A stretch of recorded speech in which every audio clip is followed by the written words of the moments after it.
어제도 청년 후계농한테 이제 연락이 와서 또 이제 자문을 좀 해드렸어요.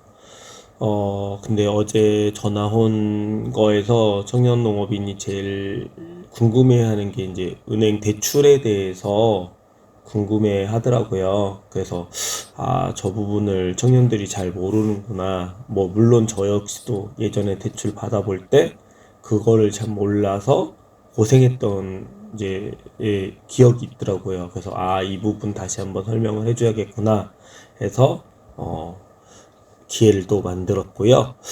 일단은 요즘 청년호개농이 5억 대출을 받을 수 있는데 그 5억 대출을 받으면 위험해지는 이제 부분을 좀 설명을 좀 드려볼까 해요. 일단은 은행 대출이라고 하는 거는 은행이 돈을 빌려주고 그 돈을 빌려주고 난 다음에 돈을 못 받을 수가 있죠. 그러니까 은행은 무조건 담보라는 거를 요구를 해요. 그러니까 담보라는 거는 한마디로 당신이 돈을 못 갚아도 우리는 그 담보로 잡아놨던 땅을, 건물을 가져가서 당신이 못 갚은 돈을 그걸로 메꾸겠다. 라는 의미예요. 그러니까 무서운 얘기죠. 사실은. 그래서 근데 은행 입장에서도 봉사단체가 아니잖아요. 그쪽도 기업이고 그쪽도 돈을 잃어버릴 수는 없으니까 항상 담보라는 걸 전제로 하는데 그 담보라는 게 이제 우리가 이자율이 일단은 5년 거치라는 거는 5년 동안은 원금은 안 내도 되고 이자만 내도 된다라는 소리예요. 5년 거치, 20년 상환. 그러면 6년째부터 아니 이제 5년이 넘는 이제 그렇죠. 6년 이제 1개월부터 어떻게 보면 이제 이자 플러스 원금을 같이 내는 개념이에요. 이 부분은 이렇게 한번 보여주면 좋을 것 같아요. 네이버에서 대출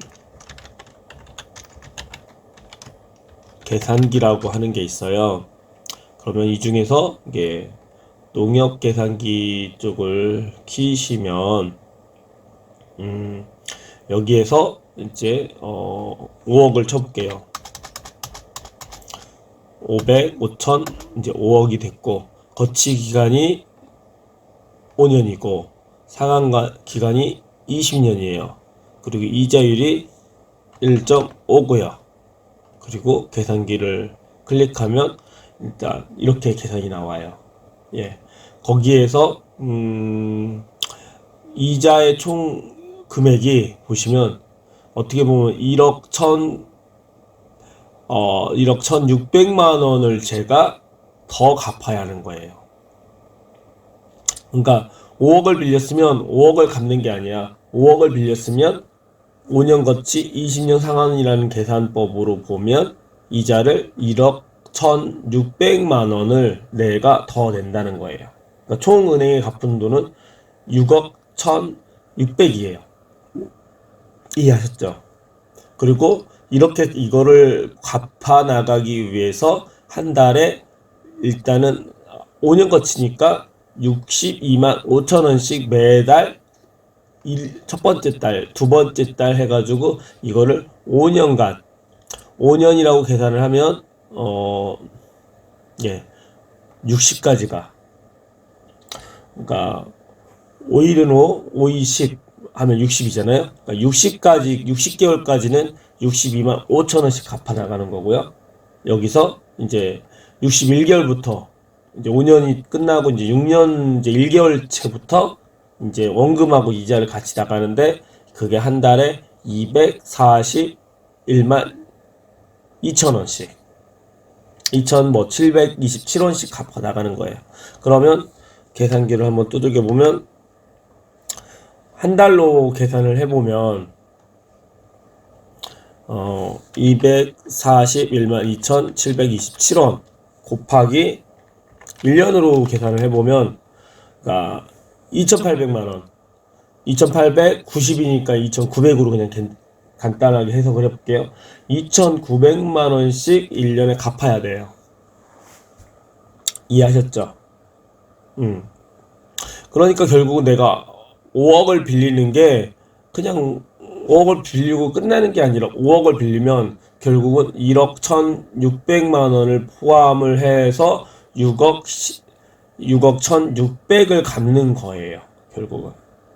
음. 그러니까 내가 이 이자와 원금을 갚을 수 있는 능력이 될 때 대출을 받는 거죠. 이해하셨죠? 음.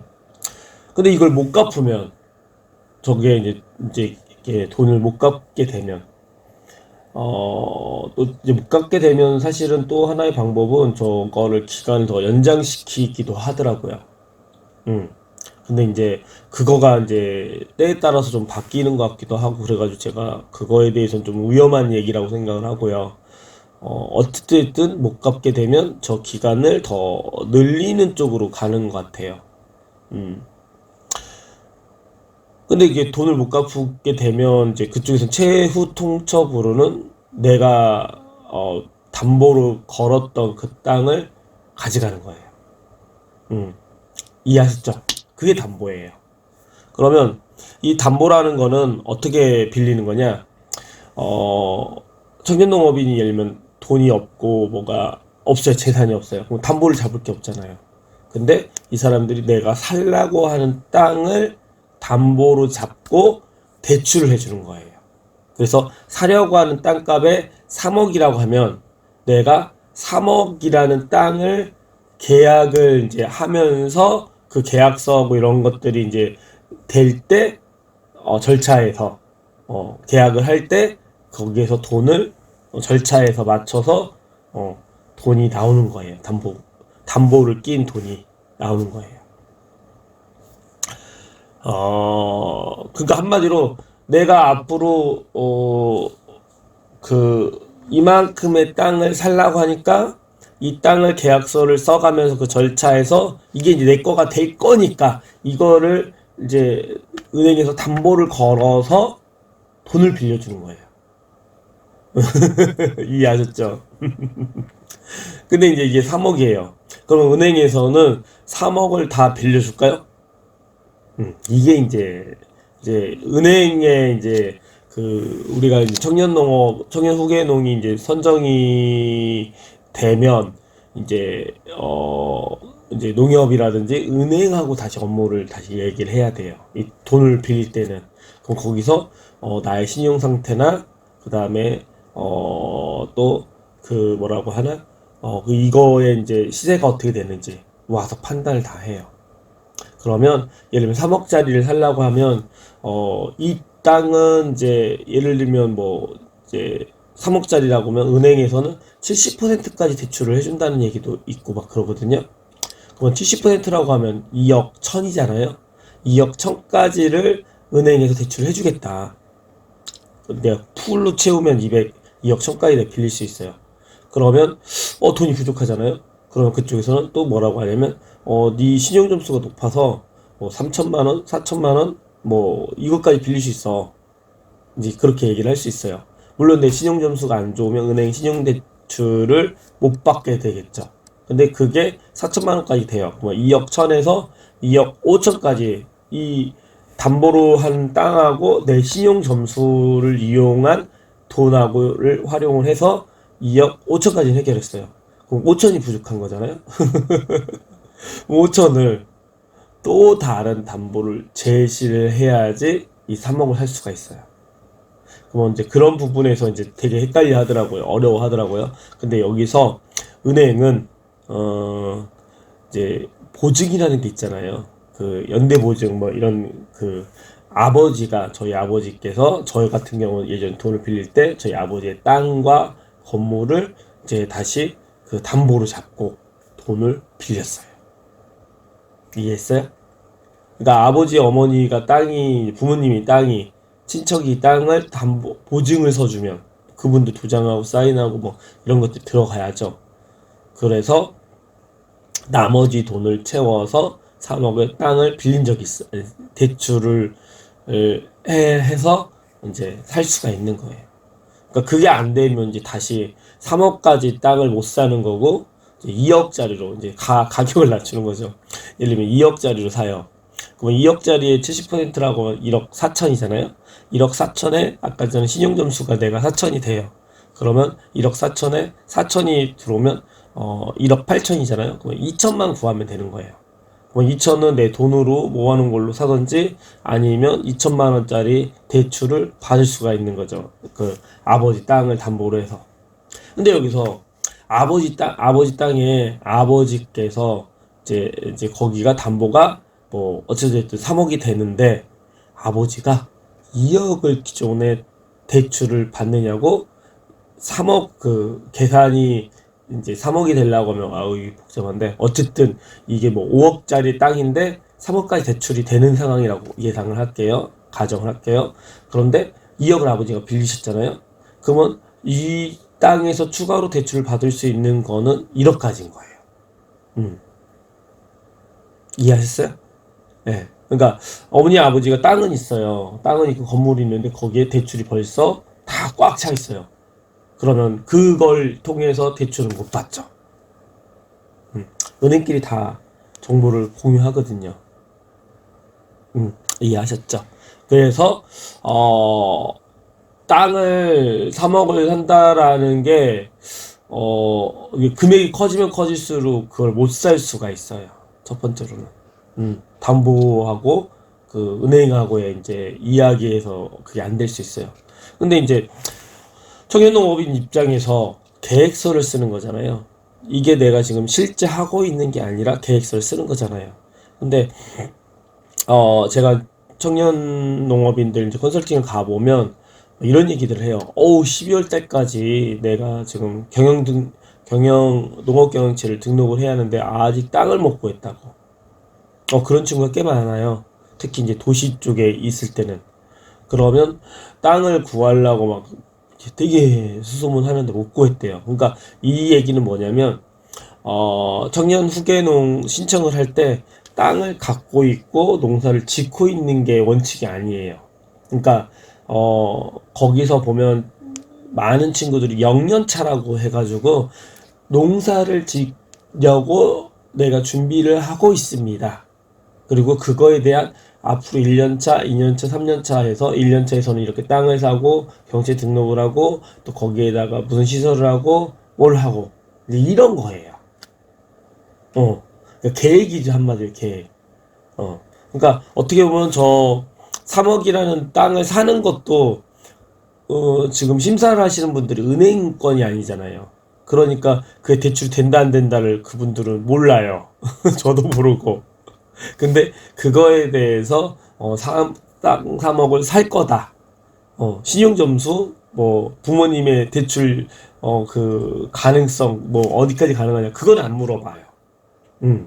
근데 일단 현실적인 부분에서 지금 나는 땅도 없고 농사도 안 짓고 있는 상황에서 내가 앞으로 청년농업인에 선정이 되면 1년차 때 땅을 사겠고 아니면 농지은행을 통해서 땅을 구하겠습니다.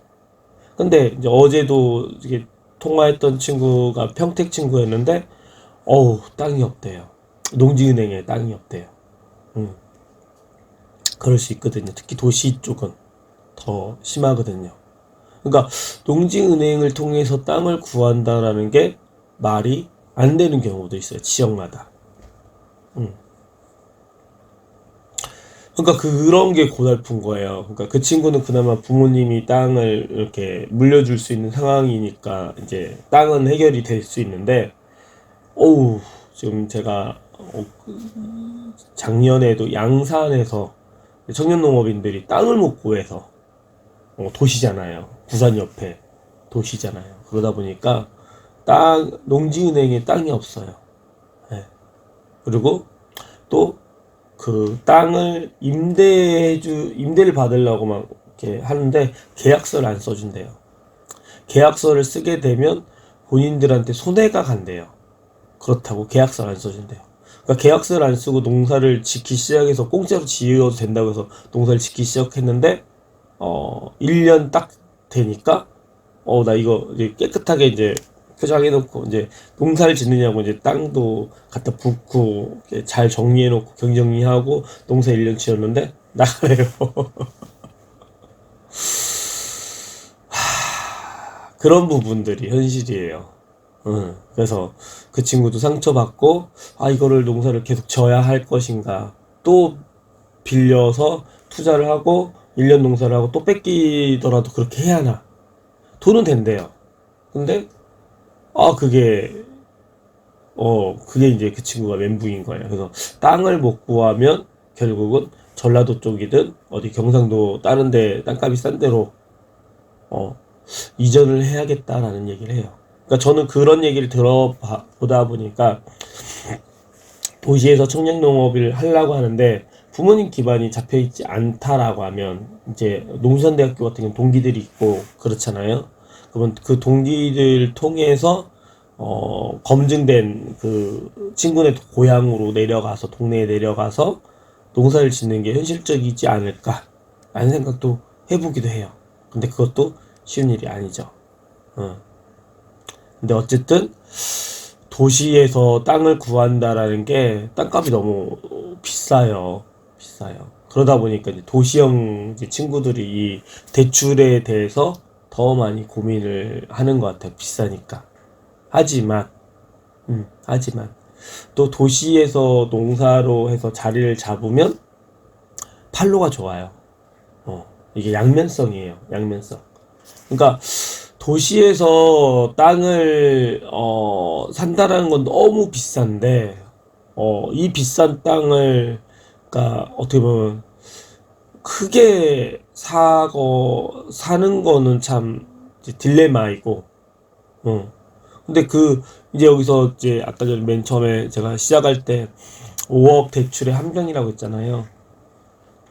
대출을 많이 받아서 땅을 사면 문제는 아까 전에 이제 보여드린 이자율이잖아요.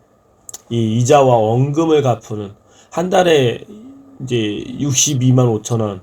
아, 이거는 이제 그나마 이거는 버틴기더라고요. 근데 문제는 아까 전에 얘기했던 1년에 3천만 원, 2,900만 원의 돈을 갚을 수 있느냐예요. 그러니까 3억이라는 돈으로 대출을 받았어요. 땅을 샀어요. 3억어치를. 그러면 3억어치를 땅을 이제 이건 5억인 기준인데 3억으로 한번 또 해볼까요? 3억으로 해서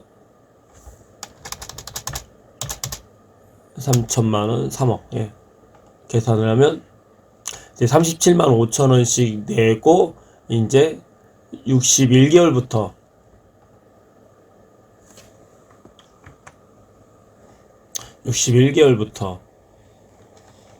144만 7,636원을 12개월 그러면 1,700만 원 1년에 1,700만 원을 갚을 수 있는 능력이 내가 되느냐예요.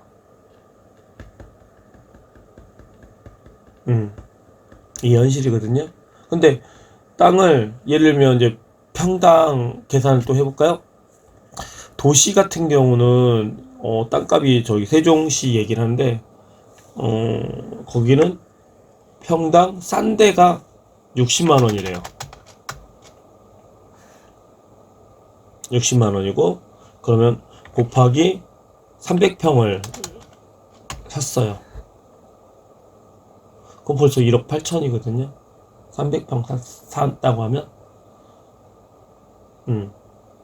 그러니까 300평에 이제 60만 원씩 300평을 사가지고 거기서 무슨 농사를 지어서 아까 얘기한 한 1년에 6년 차부터 1,700만 원씩 갚을 수 있느냐예요. 이 계산이 안 되는 경우는 시작하지 말아야죠. 이 계산이 안 되는 경우. 그리고 땅을 사는 것도 되게 조심스러운 거죠. 이 부분을 시작하기 전에 내가 무엇을 해서 저 1,700만 원씩을 갚아 나갈 수 있느냐. 이게 조금 되게 청년들 입장에선 되게 막연한 것 같아요. 그래서 전문가의 조언이 좀 필요한 거고 또 그거에 대해서 계획을 세웠다라면 그 타당성이 있는지를 검증을 해볼 필요가 있는 거예요.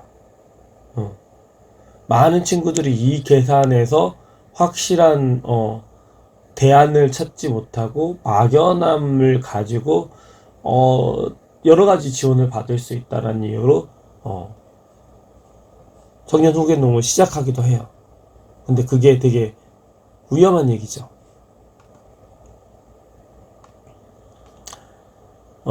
추가 담보를 제공할 수 있느냐? 아까 설명을 했고요. 그 다음에 사려는 땅이 담보가 얼마까지 될 것인가? 그것도 설명을 했네요. 예, 이런 거예요. 그래서 일단은 지금 제가 최종을 컨설팅 해본 게 한 2번 했네. 청년농업으로는 2번 했네요. 작년 한번 하고, 또 3년 전에 한번 해보고. 근데, 역기농률이 좀 있다고 하더라고요. 예, 땅값이 비싸다 보니까. 그러니까 땅값이 비싸다 보니까 이 친구 노력을 안 한 게 아니라 노력은 했는데 이자 원금하고 이걸 갚아나가야 하는 거가 답이 잘. 그리고 뭐 땅값이 이제 땅을 사면 땅값이 오를 거라는 거 그거는 예상이잖아요. 현실이 어떻게 될지 모르잖아요. 그래서 그런 부분에서도 되게 조심스러운 거고, 그건 운에다가 로또를 바라면서 내가 로또가 될 거야라고 하면서 뭘 하는 것처럼 운이 좋을 거야라는 거는 저는 계획에 들어가는 거는 되게 위험한 얘기라고 생각을 해요. 일단은 오늘은 여기까지 또 설명을 해보겠습니다.